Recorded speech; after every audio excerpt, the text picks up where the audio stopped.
Hello, and welcome to this NEASC Virtual Global Forum, Student Voices, Distance Learning During COVID-19. We are so glad you have joined us as we explore this important topic with NEASC educators around the world. We have had a tremendous response with over 1,000 attendees registered from over 50 countries. Each of our forums focuses on a specific topic.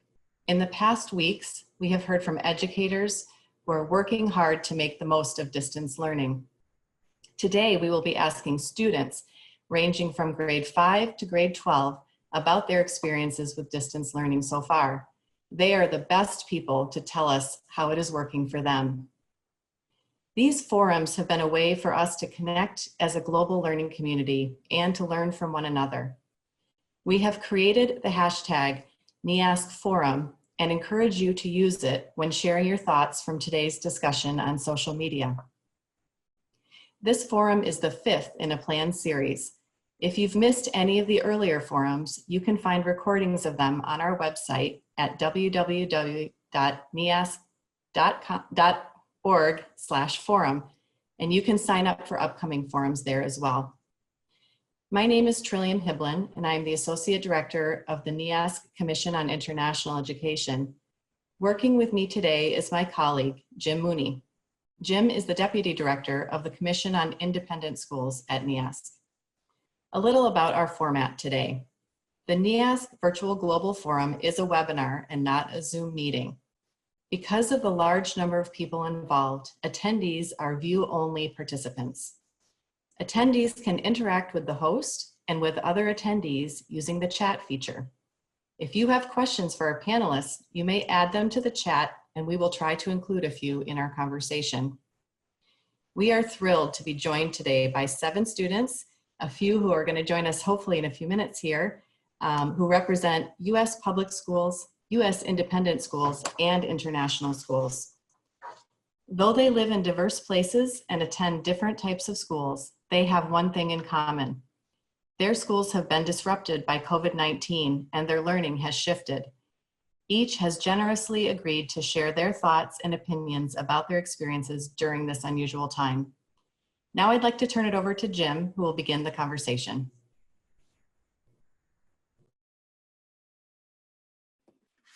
Thank you, Trillium. We are so pleased to have our panelists with us this morning.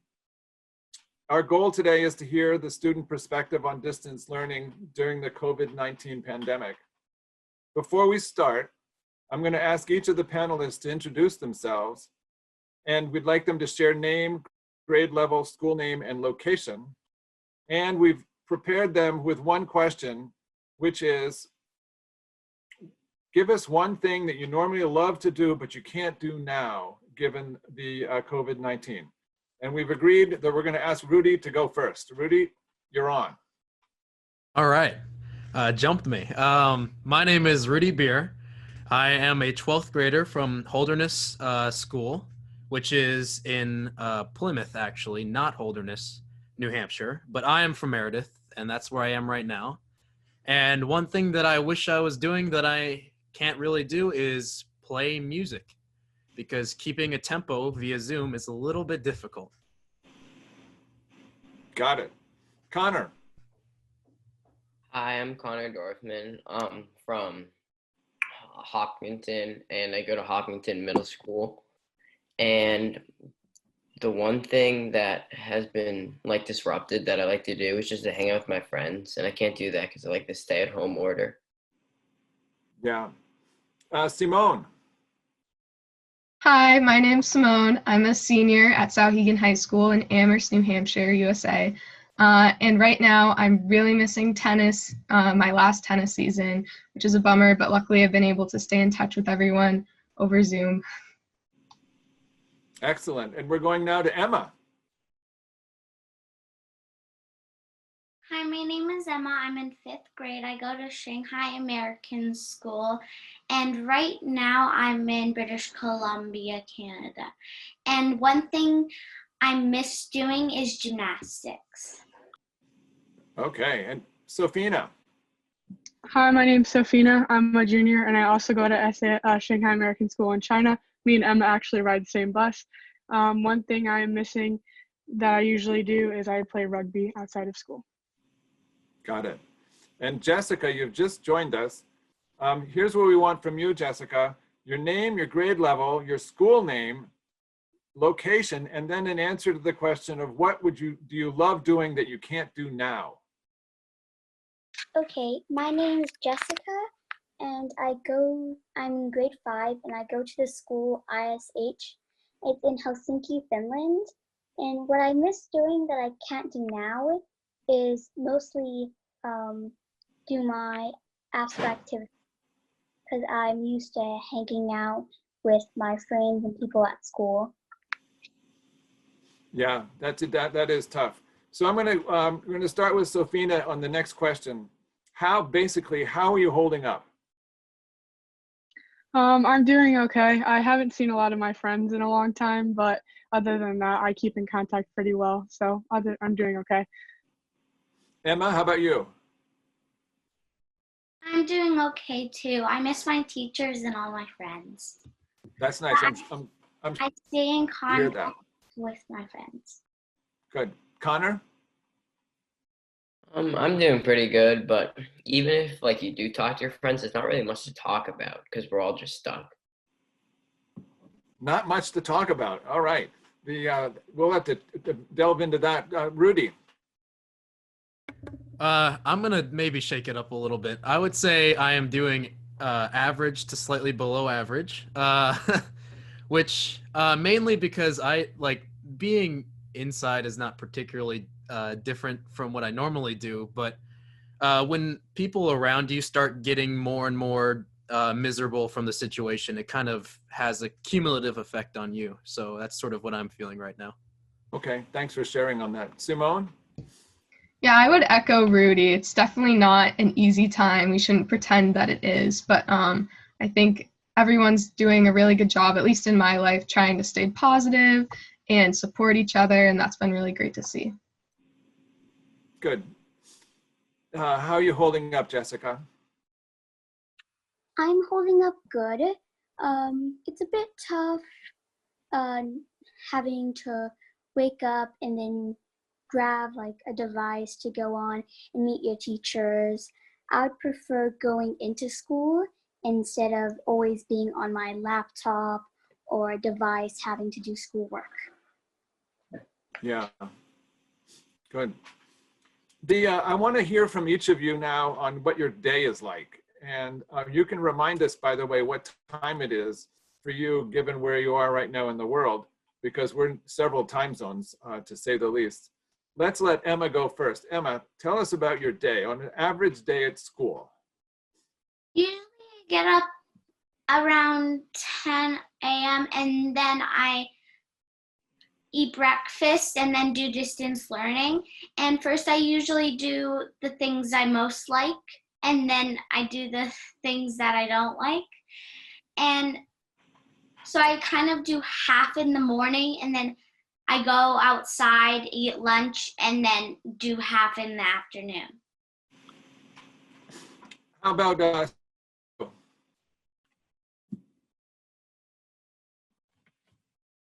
Did you say me, Jim? yes, I'm Or- sorry. Yeah, Okay, tell us- sorry, my computer cut out for a second. Yeah, tell us about your day. Yeah, so I have classes Monday, Tuesday, Thursday, Friday. Wednesday is a flex day where I can Zoom with teachers individually or just work on homework and things like that. I have 3 classes a day. My classes start at 9 and they run till 2:30, but I have a free period, which isn't normal for everyone, but so I end at 1:05 each day. And Thanks. then Okay, I'm sorry, back to you. Simone, yeah? Oh, well, then my classes switch. So on Monday, I have 3 classes, then I have 3 different classes on Tuesday, and then on Thursday, I have the classes I had on Monday, and Friday, I have the classes I had on Tuesday. And what happens on that flex day? On the flex day, I sleep in a little later. I get up, I have a senior project meeting, and I'll meet with teachers individually if I need help with something more specific outside of class, or I'll like FaceTime with my friends and we'll do homework together or something like that. So Okay, it's more independent. Yeah. Trillium? There's a question on the chat, and I think it's important. Could you all talk about too, while you're mentioning your day, is your learning like a live class during a certain time frame where you have to join your classmates, or is it something that is assigned to you and then you do it in your own time? Do you want to take a stab at that, Connor? Yeah. So my Zoom classes are always live, and every now and then there's an optional one just for if you have questions. And like for my day, my first class is at like 8:30 at the earliest. So I usually get up around like 7, so I have a lot of time. And then I have a lot of breaks throughout the day for like classes because they're not all in one row. Because for one day I could have all like just 2 classes, but I could also have 4 classes. So it varies. Good, thanks for sharing. Sofina, how about you? I usually wake up depending on what time I have class because I'm in America at the moment, but my classes are in Shanghai, so there's a 12-hour time difference. So sometimes I'll have class at 5 a.m. and sometimes I'll have class at 12 p.m. So I'll usually do my classes then, depending on the time I have. But then on top of video calls, because we have synchronous learning with like Zoom and everything, but then we also have extra work that we need to do. So we have like classwork, Zoom, but then also homework. So basically I would work usually sometimes from, if I have a class at 5 a.m., I'll have a 5 a.m. class, and then I'll go back to sleep for like an hour, and then wake back up at around 7 and keep working until sometimes like 6 or 7 at night, depending, and then take an hour or a couple hours for dinner, and then get back online at like 11 for 2 more classes. So my day is usually pretty busy. That sounds, yeah, that's a busy day. Jessica, how about your day? I usually wake up pretty early. I usually wake up around 7 to 8, but I have a meet I have to attend to at 9:30 and at 12, and they give us a certain amount of work to do, and we get to do it at any time we want to throughout the day. Rudy, you close it out. All right. Well, I don't have much interesting to say. My schedule is very similar to Simone's, I would say. Actually, even down to having Wednesday off, which is interesting. There must be some sort of playbook out there for what schools are doing. But yeah, we started around 10 and we ended around 12, 15-ish. And we'll have 30 minutes each class for synchronous time and then asynchronous time. And you asked if they record stuff and then send it to us, and our classes kind of do a combination of both. So like in like calculus, for instance, like they'll record, sequences in series or something like that and send that video to us and then talk about it more in class and that sort of format. On our flex day on Wednesday, we actually have a all school meeting, which is fairly interesting.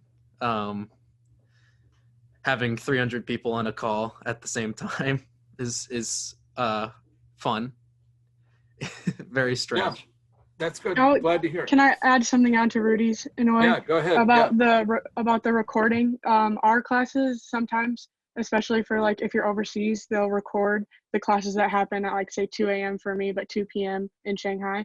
They'll record them and then put them on because we use Teams instead of Zoom, and they'll have them recorded. And if you're outside of the time zone, you can watch it then. But it's not ideal because it's kind of hard to not be in the class and not be able to say stuff. So.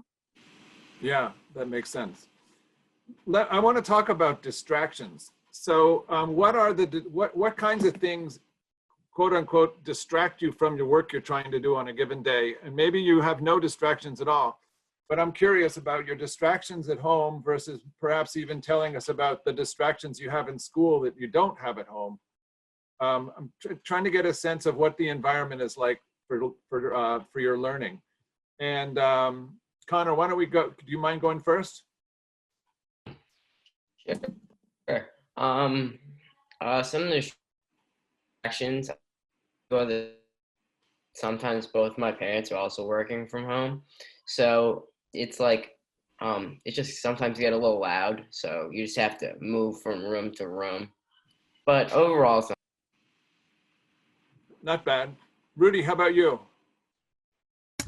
I'm gonna try to put this into words. It might fail. I think mainly it's interesting because when I'm at school or when I'm at home trying to do school, it's way more difficult to sit down and do, like, say 4 hours of work or something. Like, say I have 4 hours of work and I'm trying to sit down and do that. Mentally, in terms of mental distraction, like personal self distraction, it's kind of crazy because you don't have that mentality that you do when you go to school. You can go to school and you can do work for 4 hours and it flies by and it feels like nothing, because you're able to switch your brain into that mindset. And when you're at home, I've been having trouble at least getting into that mindset, Yeah. like doing work for like 4 hours is exponentially more difficult than doing work for 4 hours at school. Yeah. What's the limit? Give me how long do you last before you start seeing cross-eyed? I have to break it up like crazy. Like, I can't, like, maybe it depends on the assignment. Usually I'll do it assignment by assignment. Like, I'll do a full assignment. And so sometimes that'll be an essay, and that could be a little longer, and that's sort of, you get into the role of it, or it could be like a math assignment or something. But I try to break it up into that, which will be maybe like 30 minutes to 2 hours. Okay. Is what I try to break it into. Yeah. But Jessica, I would say go ahead. I'm sorry. Back to Rudy. Yeah. Really, really quickly, I would say, like, distractions in terms of, like, external distractions aren't my problem right now. So you don't have a dog jumping in your lap. I do, but that's surprisingly not as distracting as, like, my own mental state, I guess. Got it. Jessica, tell me, do you have distractions as you try to work from home? Yes, I usually have cats coming in, and I also relate to Rudy because I don't understand how I can focus for so long at school and yet I can't get anything done at home. That's interesting. Okay. Simone, what's your life like at home? Well, I think something that I struggle with is just like trying to stay off my phone. Or I'm at school, I go to a study spot, it's really quiet, I put everything else away and I just do work. But here, like, I have 3 younger brothers, I have 2 dogs, my mom is also in school and my dad's working from home. So we're all on the Wi-Fi, it's usually crashing, and my house is always really loud. So that's definitely difficult, and just trying to stay off my phone and stay dialed in on what I need to work on outside of class, because in class I'm almost always in a Zoom call, which is easier. Like, I have to be present, I have to be focusing on my teacher, but outside of class trying to do work on my own is definitely more difficult. And I would echo Rudy's point as well. Yeah, good, thanks. Emma, how about you? Same to what Rudy said, but it probably takes me like till 1 hour until like I want to be done. Do you, and Sophina, how about your home? I think distractions is probably one of my biggest struggles with distance learning because I have ADHD, so it's also really hard for me to focus in school normally. And I struggle mainly with, like, even paying attention in normal class. So being outside of school and not having the teachers to more like bring me back into focus is also really difficult. And then maintaining focus on one task is hard. And so working for so long during the day is really difficult, and I usually have to take a break in the middle of the day to work out so I can at least get some energy out and then come back to it learning. But then also the online classes are difficult because it's the difference between face-to-face interactions and online interactions are very different, especially when you're like there's something happening outside your window or something happening around the house is really hard. And I've had to move many different places to find a quiet place to work because even the slightest like talking is automatically brings my attention away from the work I'm trying to do. So that has been really difficult for me. That's good. Thanks for sharing that. That leads in nicely to the next question that I had. Are there courses that are easier to do online than they were to do in a classroom? And if so, and then the other side of that question, if you want to go after it, is are there courses that are harder online than they were in the classroom? And I see Emma nodding her head. So we're going to start with Emma.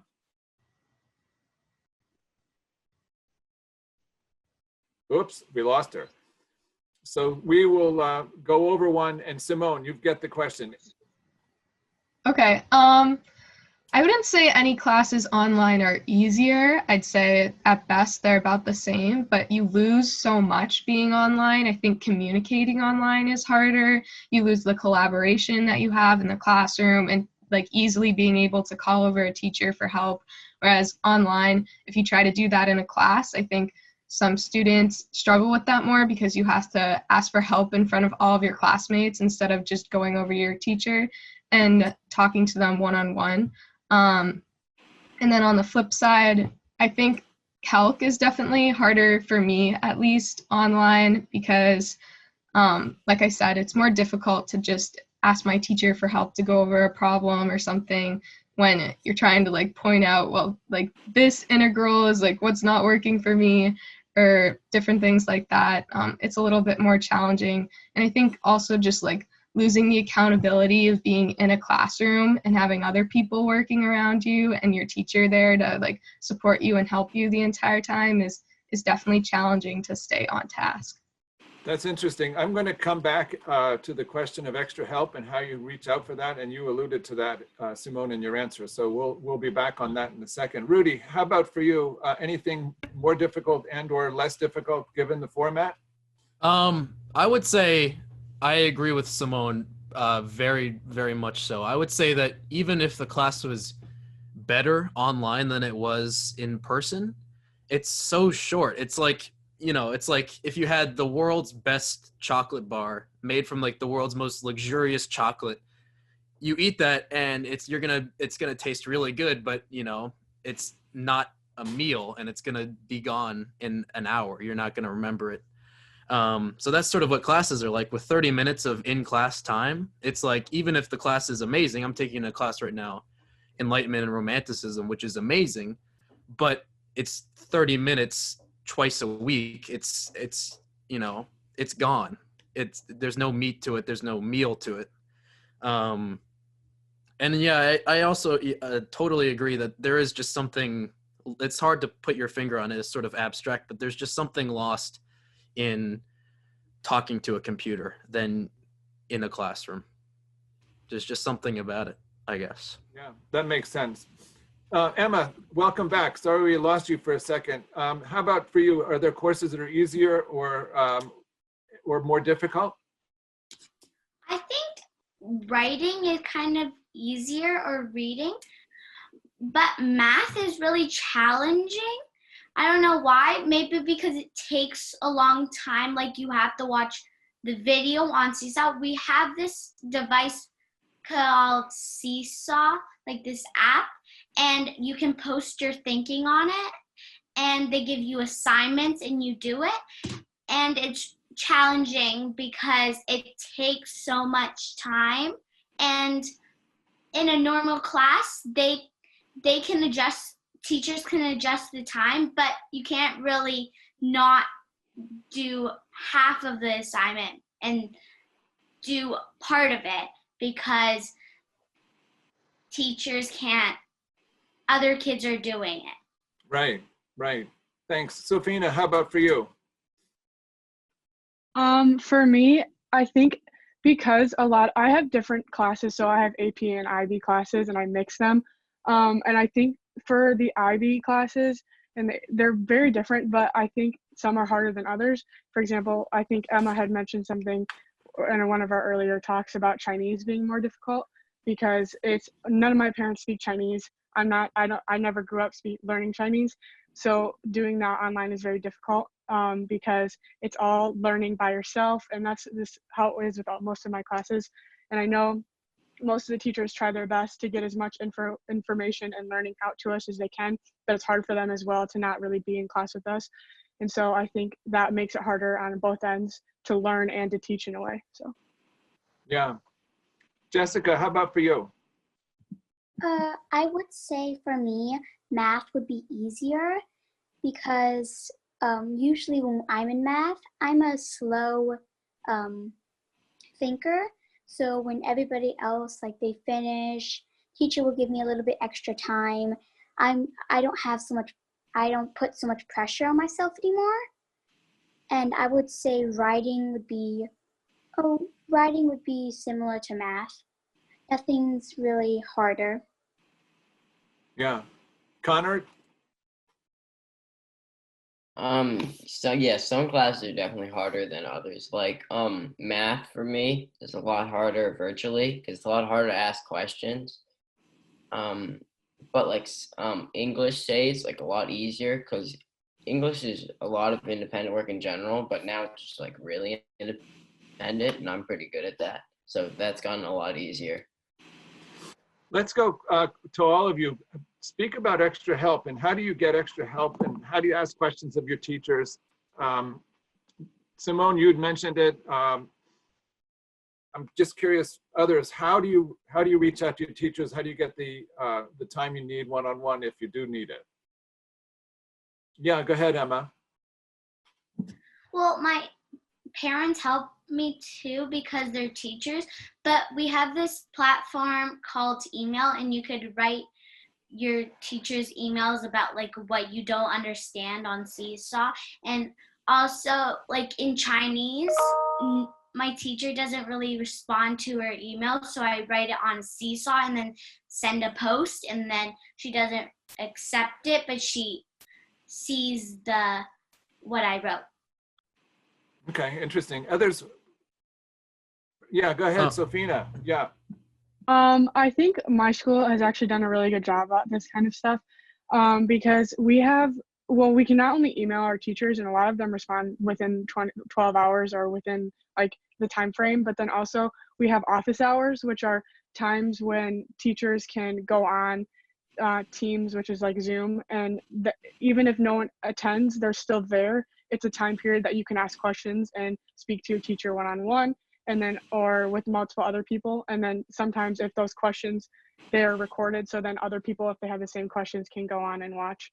And also during classes, sometimes if you have other questions where you just need help yourself, they have times where you can just stay after class and talk to them as well. That makes sense. Good, thanks. I'm gonna say something a little different that I actually noticed going on to online is that I am not a student who usually takes advantage of extra time, even though like even now they have the office hours that you can go to. But I in class I always ask questions, but it's never like big questions that I'm like, okay, I need to go to extra help and spend time on this and this. It's more like I'll start. It's like driving, you know, you could take a wrong turn and then you need to go to extra help, or it's like those like slightly little adjustments you're doing to stay on the road. And in class, it's constantly like, you know, I'm doing the right hand rule the wrong way. And the teacher can be like, oh, you're doing this different. You're doing that incorrect. And I can be like, oh, yep. Or, you know, little tiny niggle stuff that I don't ever think about going to extra help for, because it's like little things that would take maybe like 40 seconds to correct if there was someone there to like, you know, or like your classmates too, even more so like in physics. I have classmates who I'm sure a lot of people know about the TIE scholars in physics class, the TIE scholars who know the material really well, just students who know the material extremely well are there sitting next to me. And if I have something that I'm a little bit confused on, not fully confused on, but just a tiny bit, they can be like, oh yeah, it's just this. But I would never think to go to extra help for that. And that's something I definitely feel like is kind of being lost a little bit in the online process. Yeah, you feel somewhat isolated, I'm sure. Yeah. A question for all of you. What's your favorite assignment been? Go ahead, Simone, you smiled first. Oh, I was just trying to think. I don't know. I think probably the easiest anyway has been like the essays I've had to write. At first it was a little overwhelming because when we first went to online school, all of a sudden like half my classes were assigning essays, just because I think it's kind of like an easy thing to start with for teachers to when going online. And I was a little overwhelmed with that, but one of the essays I wrote I was really happy with. And I don't know, I think like I was able to just work at home and like really dial in on it and focus in on it. I'm not so sure if I'd be able to do that now, being like much further into online learning. It's getting a little monotonous and a little bit more difficult to focus. But that first week I had that essay due, and I was able to like really just focus in on it. Didn't feel that different from school yet, because I would write an essay on my computer anyway if I were at school. So Yeah, good. Thanks for sharing that. Jessica, do you have a favorite assignment? Well, one of my favorite assignments that the teacher has done was that, well, one of the students and the teacher came up with this crazy week. I think it's called Dr. Seuss Week. So each day we got to like dress up funky even though we weren't in class. And I feel like that kept us motivated and happy when, like, for example, we would be having trouble and that stuff. So I say that was my... I have to ask you, Jessica, what did you dress up as? Well, for one of the days it was like crazy sock day or wear crazy pajamas. So I wore my onesie, and I put my hood on and I was pretending to be a dragon. There you go. Excellent. That's a good one. Other favorite assignments from any of you? There you go, Connor. Lost Connor first. There he is. Like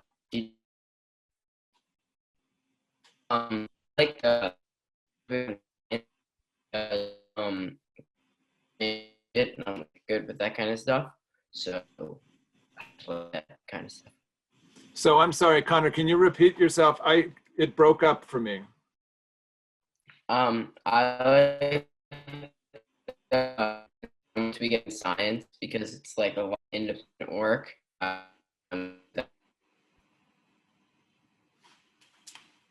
Let me just ask, is he breaking up for others as well? Or? Yeah. Yeah, and I Okay. wonder, maybe a lot of people in the chat have asked for the high school students to answer about what happens with sciences when you normally would have a lab. How does that work? Just redirect there a little bit while we wait for Connor's internet to come Okay, back. Sophina, why don't you go first? We have, for my class specifically, I'm in IB Bio, and we have a specific labs that we need to meet because we have the IA, which is starting to come at the end of this year for the juniors, which is like an independent assessment. And for labs, we have been given labs that we can do on ourselves, like by ourselves, like at home. So there's been one recently that I'm working on that's about ventilation and like exercise, so that can be done at home, and a lot of them are independent because they have to be independent when we do our actual assessments. So I think that the teachers have been trying to adjust some of the labs that we may have been doing in class to where that we can do them at home. That's good. Thanks for sharing that. Rudy? I am not the best person to ask. I've been taking physics for 3 years, and we've been progressively getting less and less labs. Although recently we're doing something in electricity and magnetism, which is definitely not available to us at our home. So I think what our teacher will do is probably show a video of him doing it. But it's just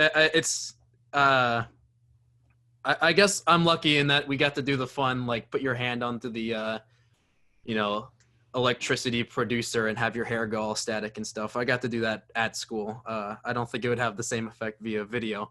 But yeah, I actually haven't taken chemistry, so I don't know. I'm not too well versed on labs in general.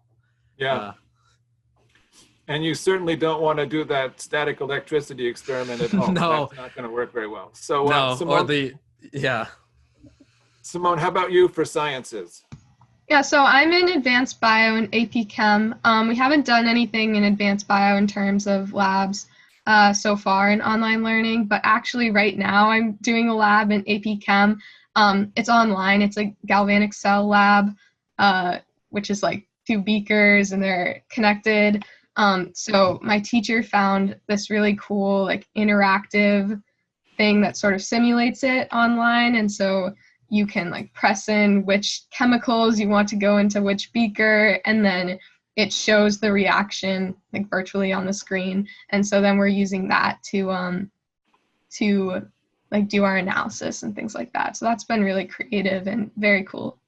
Yeah, the sciences present challenges. Sophina, go ahead. I was just going to add on and say that my school also has been doing online labs with certain simulations from different like colleges. They have like online ones that we can look at and then now analyze that. Yeah, good, thanks. Are you back with us, Connor? Do we have your signal? Yeah. There you are. Good. Quick question. I want to go to the after-school activities. Rudy, we're going to start with you because you spoke about missing music or missing getting your colleagues together to play together. What do you all do, quote unquote, after school? And is there any hope for your music, Rudy? I've been practicing on my own and doing fake instruments in the background. I can't play the drums and I don't have a drum set, so I've been like drum beat, YouTube drum beat or something like that. I played the guitar, so just practicing by myself mostly. Which is it definitely, when you're sitting there plunking along on your guitar in your room, it has definitely a different feel right now than it did before. I guess it's a little bit more melancholy. Yeah. How about, so Simone, you mentioned you miss tennis because that's something you enjoy playing in the spring. What's your afternoon like now? You're obviously not out playing tennis with your teammates. Yeah, unfortunately, but I'm the tennis captain, so I've worked a lot with my coach to create some online workouts, and my team, we all Zoom in together, and then I'll share my screen with like a YouTube workout, and we'll all do it together. It always glitches, there's always issues, but it's really fun, and it's just a nice way to like stay in touch with those people and have another like community to come back to. I'm also on my school's government. I'm the moderator, so I've been organizing all of those meetings as well, and it's close to 50 people, so it's a lot of work, but so we're in full swing. Like, we're discussing 2 really big proposals right now. We had a meeting for an hour and a half yesterday, just on Zoom, and we just continue with how we would if we were at school with some adjustments. So and that's quote unquote an after school activity, both of those. Yeah, I would be doing them at school if I were, right. So. Quite a few people are asking about PE and asking whether or not your teachers are actually sending you videos or tasks to do for PE class or gym class. What do you think, Jessica? What do you do for gym or after exercise? Well, we have Seesaw, just like Emma, and they will post an activity, like our PE teacher would post, go outside and do parkour or something, and we'd have to send a video or a photo of us doing it. And also for after school activity, I used to do, I forgot, I think it was called fitness, and we would have friends and we would all like run around and do games, and it was super fun. But now because of this, we can't do it anymore. Yeah, I hope to get back to it. Emma? I want to add on to Jessica. It's kind of the same, that we have to like post a photo or a video, but they give us videos too, and we can watch them do it first. Like, we have little games, and the PE teachers do show us how we play the game, and then we can either do it with our friend, parent, or our brother or sister. Yeah, good. Other ideas about after school activities and phys ed in particular? Connor? My PE teacher has been like, my PE teacher has been doing Zooms with us, and Like they're pretty they're pretty helpful if we have like a question or something. And I've been missing like track season, so that kind of stinks. But yeah. Yeah. I want to loop back to on the after school piece. We have a little pause here and a chance to ask the question. You had a glitch with your technology, Connor. The whole thing went a little sketchy and we couldn't hear you quite well. And I wrote myself a note. Do you have the support you need to get things back up and running? In other words, what's it like when the systems aren't working? Any thoughts on that? I mean, who's the person who gets you back online? Who's the person who fixes the glitch? Is this a frustrating issue for you, or is it basically something you've learned to get through? Because clearly it's hard to have a conversation when you lose a signal, and we all experienced it together with Connor. And maybe you also have a limited amount of Wi-Fi or a limited number of devices in your home. A lot of people are struggling with that. So maybe you can add on to that as well. Sure. Just basically, how's the technology working? And there you go. Simone, yes. Yeah, so like I said, I have a lot of people in my house who are online at the same time trying to do work. So it can be challenging at times. I've had the same exact issue Connor had many times, especially even my classes yesterday. I kept getting kicked out of the call and then trying to come back in. And that's really difficult when you're trying to listen to a lecture or get help from your teacher. But I think also trying to keep in mind that like I'm so privileged to even have a computer that I can go to my classes online with and get support, and just trying to like remember that while also struggling with trying to get it to all work. But just to be able to even like be in this call is something I try to remember and remind myself that I should be really grateful for that, because I know during this time there's a lot of struggles with technology and students not having access to that. So yeah, that's thank you for sharing that. That's an important point. Emma, you're on.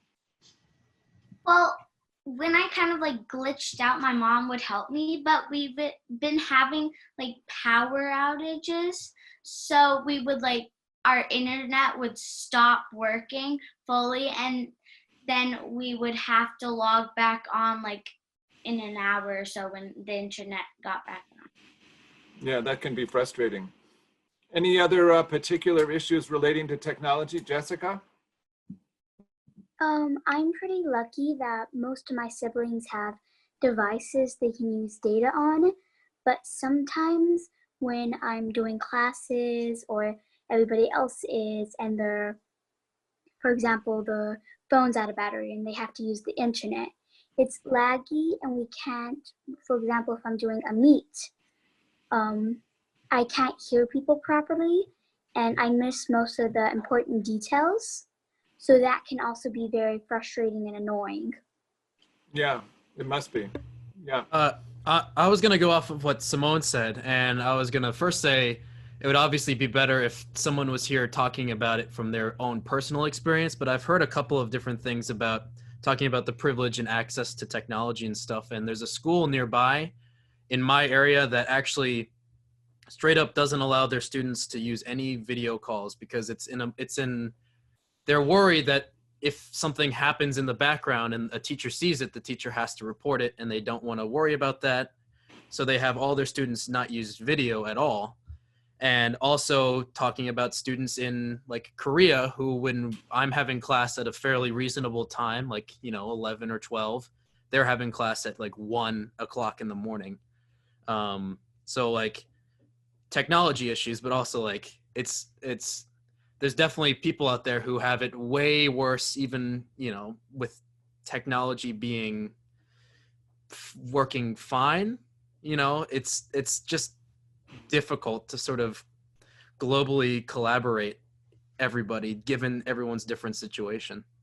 Yeah, that's an important point. I mean, we're just this group right here is a little bit all over the place. And I can imagine taking courses at midnight to accommodate people halfway around the world.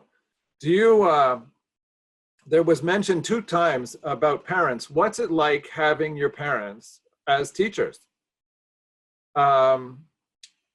Well, we know that they can fix the technology, but how about having them around as your teacher? Anyone want to go ahead? Who would like to take that one on first? There we go, Connor. I don't think it's too bad because they can help you with like certain questions that you have about like math or English or science, something like that. So I think it works pretty well. Good. Others? Emma.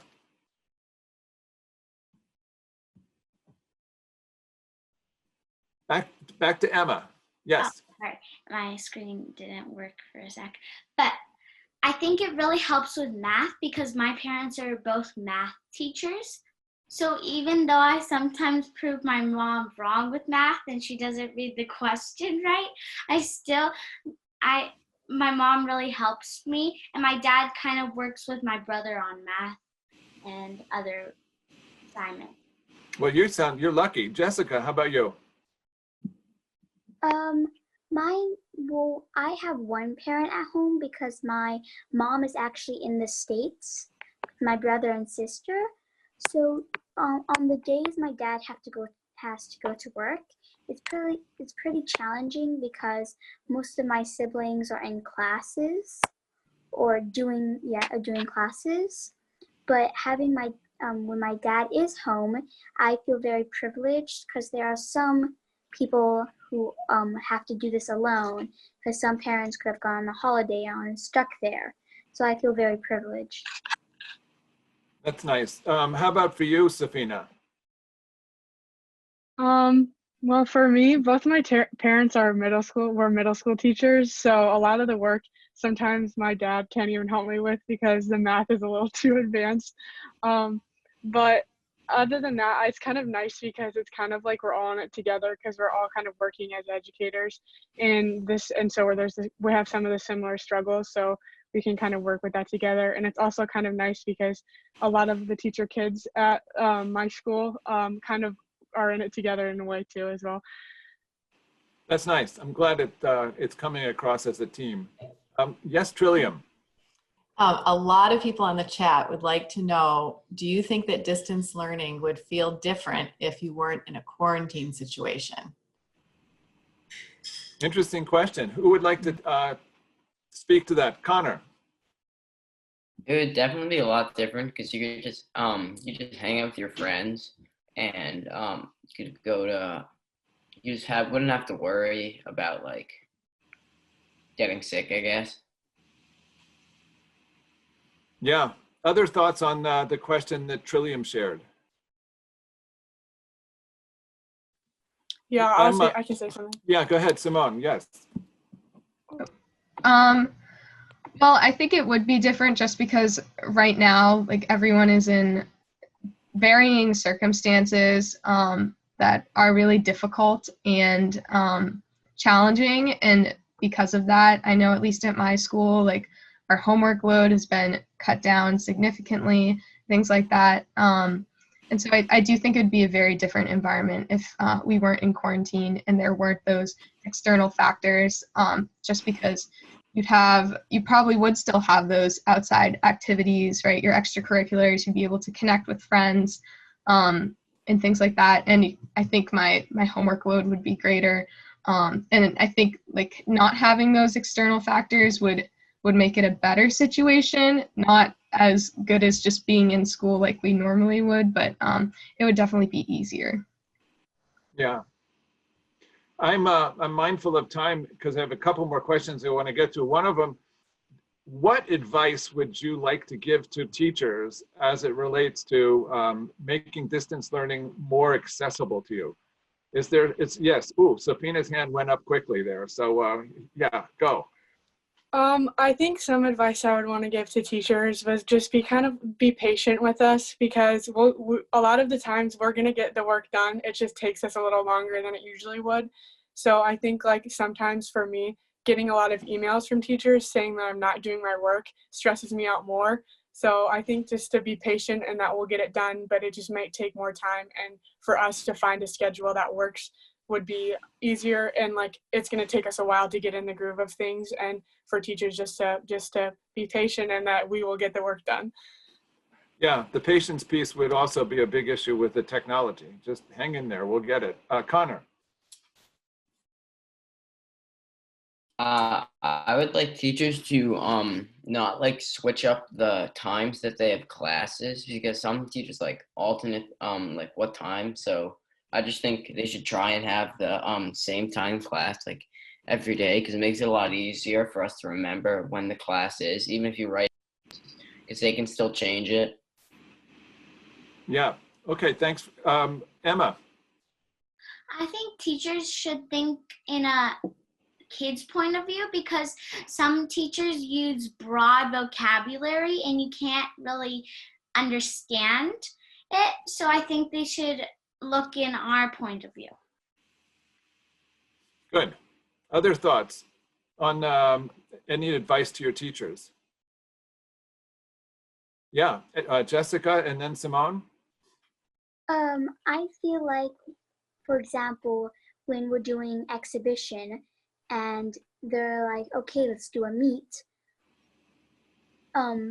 Sometimes they change it last minute because something happens, and that's okay. But I feel like if they email us for like my class, we're not always on our emails like teachers are, so we won't know straight away. So Yeah. Yeah. Thanks. Simone?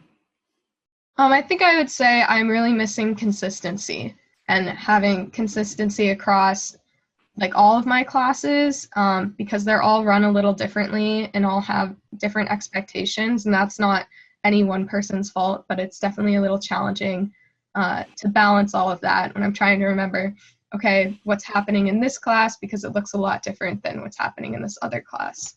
Mm-hmm. My last question, and by the way, you all have been great. Thank you so much for what you're sharing. My last question goes to parents. I happen to know that we have some parents in the wings. So Emma, your mom is right there. And so my question to your mom is, what's it like being at home with your daughter, you being, I guess, the teacher in this case? What's it like being the parent at home with a child who's on online schooling? Don't forget to unmute there. Here we go.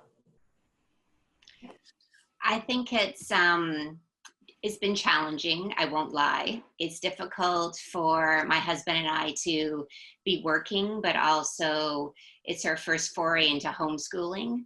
So there never feels like there's enough hours in the day to be doing a good job for ourselves, but also to be giving the attention that we need to our kids.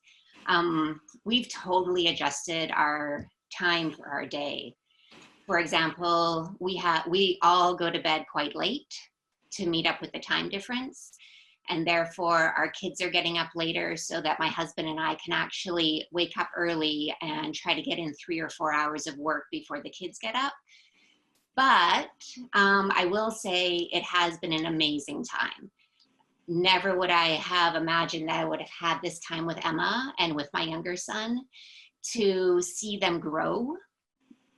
I never would have had a whole semester of 5th grade. So that I'm really thankful for. Yeah, thanks. Trillium, I know that you have, you now have the experience of having kids at home while you're their teacher. What's it like? Yeah, it is really interesting. I have to say I have a university student who's home and then a high school student who's home. And while they're both really independent learners, I think what's striking to me is how our different emotions and stress levels play off of one another.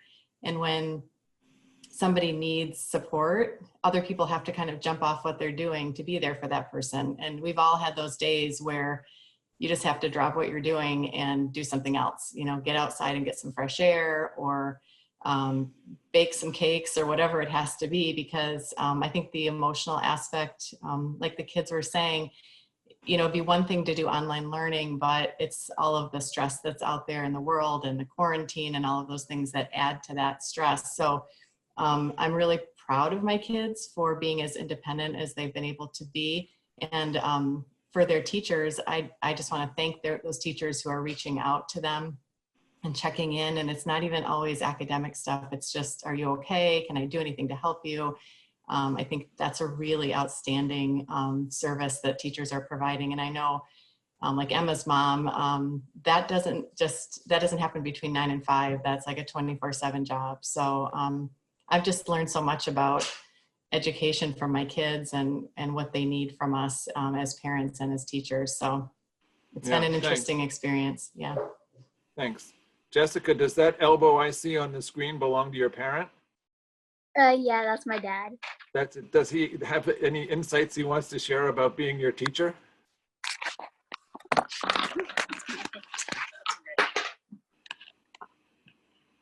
So my wife and I have homeschooled her other older brothers and sisters before. So this isn't something new to us. We do travel quite a bit. So in some of the countries we've been to, it was better just to homeschool the children than put them in the local schools. But doing it alone with my wife being in a different country, yes, because not only now am I a teacher, I'm also doing parent, I'm also working from home and going into the office, taking care of the housework, making sure all the homework's done, and helping out with quite a few other things. So handling it all at once has been a bit of a challenge. That's a lot. Yeah. Well, I'm mindful of our time. I'm going to turn it back over to Trillium, but I want to thank again the panelists and parents for jumping in as you did. This has been wonderful, a real treat for me. Trillium, back to you. Great. Yeah, it's been a treat for me as well. And I just want to thank all of you for your time and your honesty. I know there were so many questions that we didn't get a chance to ask you, and we could probably talk all day. It's encouraging to see people in the chat saying how helpful your comments were to them and that they're going to take those comments and learn from them as they try to do an even better job with distance learning. So just thank you to everyone who joined us today to listen and learn. Don't forget that you can continue this conversation on Twitter using the hashtag NEASC Forum. Our next global virtual forum is next Tuesday, May 5th at 9 a.m. Eastern Time, and it will be focusing on planning for the end of the school year and the summer. Make sure to keep an eye on our website for updates and on your inboxes for an invitation. You're welcome to share this information with your colleagues and friends. And feel free to send us questions. We hope you can join us for our next webinar. So for our panelists and to my co-host Jim Mooney and everyone at NEASC, I'm Trillium Hiblin. Thank you for joining us.